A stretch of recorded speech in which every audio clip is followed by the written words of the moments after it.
Tractate Zavim, General Introduction.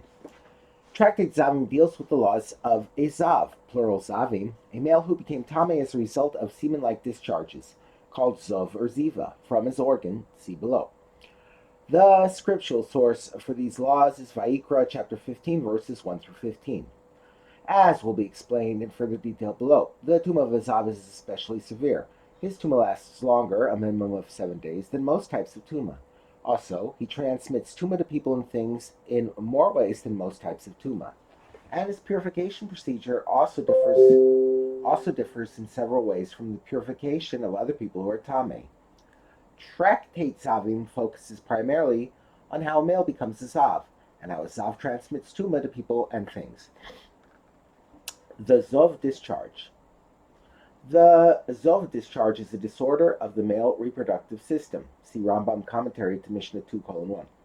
And Hilchos Mech Serei Kippurim 2:1. The discharge is white and semen-like, but different from actual semen in 3 ways. A. Semen is sticky, whereas Zov is runny. B. Semen is bright white, whereas Zov is pale white. C. Semen comes from an erect organ, whereas Zov oozes from a limp organ. See Nida 35b. Becoming a Zav. A single Zov discharge does not make a person a Zav. He becomes a Zav only if he has at least 2 Zov discharges within 2 days. His second discharge makes him an Avatuma for at least 7 days. While he is Tameh, his bodily secretions, saliva, mucus, urine, semen, as well as the Zov itself are also an Avatuma. See below. Should a Zav have a third discharge within a day of the second discharge, he becomes a Zav Gamur, full Zav. As far as the decree of Tumah and how he transmits it is concerned, there is no difference between a full Zav and a 2-discharge Zav. The only difference between them is that a full Zav must bring a set of offerings as part of his purification procedure. See Megillah 1:7. There is no minimum measure of Zov needed. The discharge of even the smallest amount of Zov counts as a Zov discharge. See Nida 5:2. The Tumah of a Zav. A Zav is an Avatuma. As such, he can transmit Tumah to all things that are susceptible to Tumah. That is, to people, utensils, foods, and liquids. A Zav transmits Tumah in the following ways. Maga, direct touching. A person or susceptible thing that touches the Zav becomes Tameh, a Rishon. Masa, being carried by a person. A person who carries or bears the weight of the Zav or moves him becomes Tameh, a Rishon, even if he is not touching the Zav directly. Hesed, the Zav moving or carrying the person or susceptible thing. A Zav who moves, carries, or bears the weight of a person or susceptible thing, even without actual touching, makes that person or thing Tameh, a Rishon. See Mishnah chapter 5, Mishnahs 1 and 2. Midras. A Zav can also convey Tumah to certain types of utensils through midras, literally pressing. Any utensil made to bear a person's weight is rendered Tameh if a Zav rests his weight on it, even if he does not touch it directly. This includes utensils intended for lying on, such as beds and mats, and sitting on, such as chairs. The utensil that becomes Tameh in this way from a Zav is also known as midras. The Tumah of midras is an exception to the rule that Tumah is weakened as it is transmitted from one thing to another. Unlike things that a Zav, who is an Avatuma, carries, touches, or moves, which decrease one level and become only a Rishon, the midras of a Zav is an Avatuma, just like the Zav who made it Tameh. The midras of a Zav transmits Tumah to a person or susceptible thing through touching, Maga, and to a person who carries it, Masa. See chapter 2, Mishnah 4. It also transmits Tumah to people whose weight it bears, but not to foods, liquids, or utensils whose weight it bears. See chapter 5, Mishnah 3. Tumah while in contact. Tumah bechiburin. There is another exception to the rule that Tumah is weakened as it is transmitted from thing to thing. Although a person who becomes Tameh from a Zav becomes a Rishon, the law is that as long as he still has a Tumah transmitting connection with the Zav, whether through Maga, Masa, or Hesed, that is, while he is still touching, carrying, moving, or being moved by a Zav, he is treated in certain respects like an Avatuma.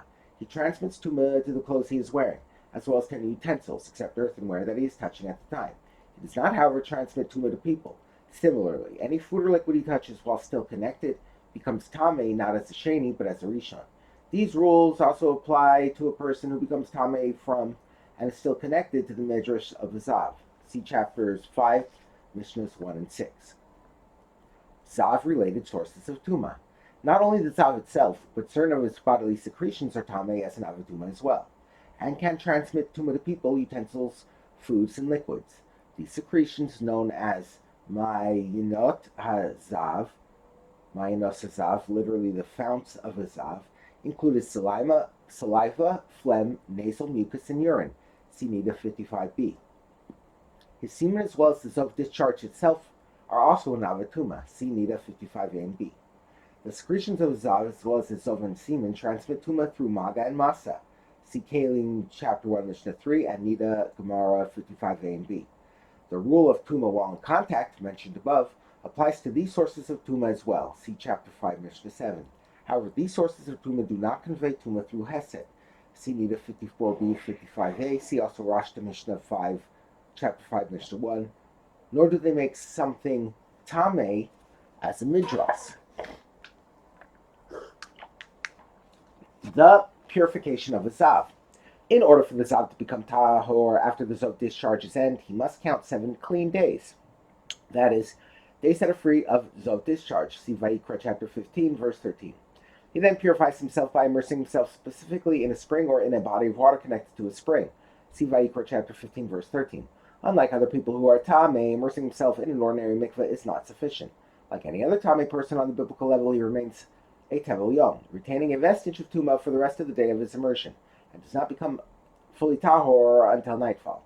A full Zav, i.e. one who had 3 discharges of Zav, see above, does not attain complete Tahara even after the nightfall following his immersion. Rather, to complete his Tahara, he must bring offerings to the temple on the day following his immersion, consisting of a pair of either doves or pigeons, one as an Ola and one as a Chatas. See Vayikra chapter 15, verse 14. Until he brings this offering, he is known as a Mechushar Kippurim, one lacking atonement. A Mechushar Kippurim is permitted to eat and touch terumah. However, he is still considered Tameh with respect to Kodashim. Thus, he may neither eat nor touch Kodashim. See Kalim Ibid.